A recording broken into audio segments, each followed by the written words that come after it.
Hello ladies and gentlemen, I am the Omni viewer, and welcome to Omni at the Movies, where today I'll be looking at The Meg, based on Steve Alten's novel Meg, a Novel of Deep Sea Terror. This is a movie that's been a long time in the making. It's been in development hell for a while now, and I can only imagine the reason it's getting released now is because there's been a resurgence of giant monster movies as of late. So was it worth the wait, or should it have stayed buried in the deepest depths of the ocean? Well, I find myself thinking similar thoughts to when I saw Rampage earlier this year, in that The Meg is a terrible adaptation of its source material, but it's still a pretty good monster movie.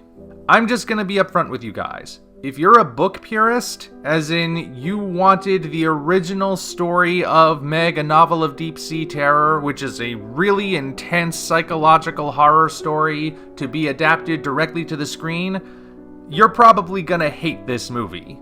The Meg is practically an in-name only adaptation. There are a ton of changes made, ranging from the plot, to switching out all the Japanese characters with Chinese characters, to rewriting the characters of Jonas, Mac, and Dr. Heller, to the color of the shark itself. Also, this isn't a horror movie. The original book is a horror story, and I've read it. I can tell you it is very intense. But the movie is more of an action movie. There are a couple of moments meant to make you jump, but it's not really a scary film.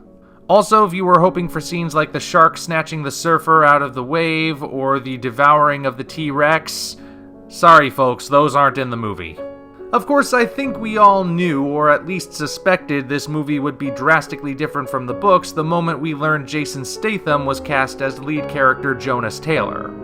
Nothing against Jason Statham, but people go to his movies to see him play a very specific kind of character, and Jonas Taylor is not that character, at least not in the books.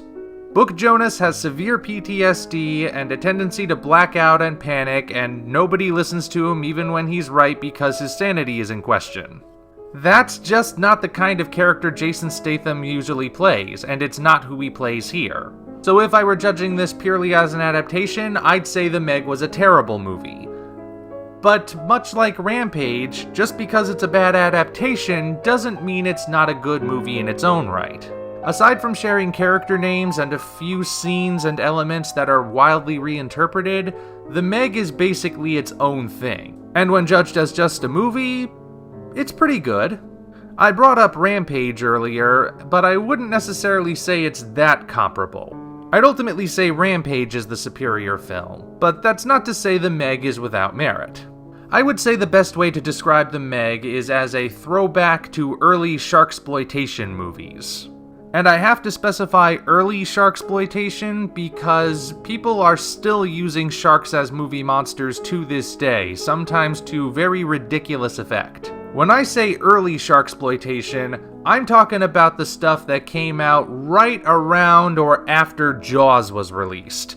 Late 70s, early 80s. In fact, The Meg is so much like those early sharksploitation movies that if you added a little film grain to it, you'd probably feel nostalgic while watching it. All of the elements are there. You have a cast of human characters who are fairly one-dimensional, but who play off each other so well and are so sincere in their performances that they kind of win you over anyway. You have a gradually escalating plot that gets more ridiculous with each moment, but never quite strays into bizarre territory. And you have an eponymous monster that's effectively framed in every shot it's in.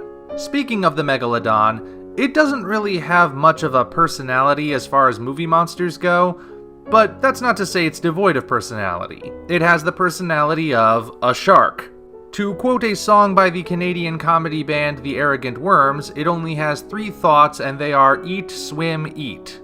You won't get much deeper than that with the Megalodon, but as movie sharks go, it's definitely one of the better ones. So all things considered, The Meg is a pretty good Chinese monster movie. No, wait, it's an American monster movie. Though, it's understandable if you forgot that, considering how desperately this movie wants to appeal to the Chinese market.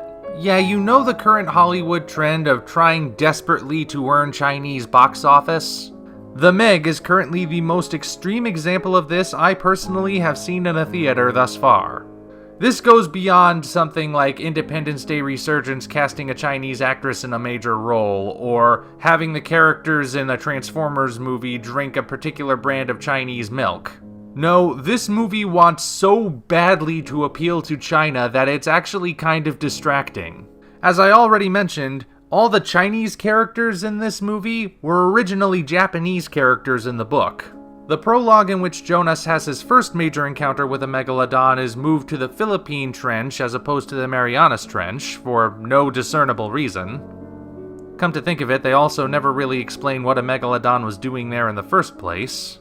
There's a Chinese language cover of Hey Mickey that plays once during the actual film and then plays again during the credits. At least I'm pretty sure it's Chinese, my apologies if I got that wrong. And instead of heading for the western coast of America, the megalodon heads for the Chinese coast. I swear, the Great Wall wasn't as distractingly Chinese as this movie.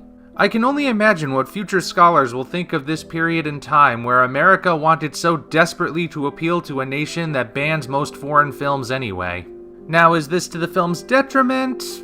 Well, like I said, it is kinda distracting, but maybe that's just on me.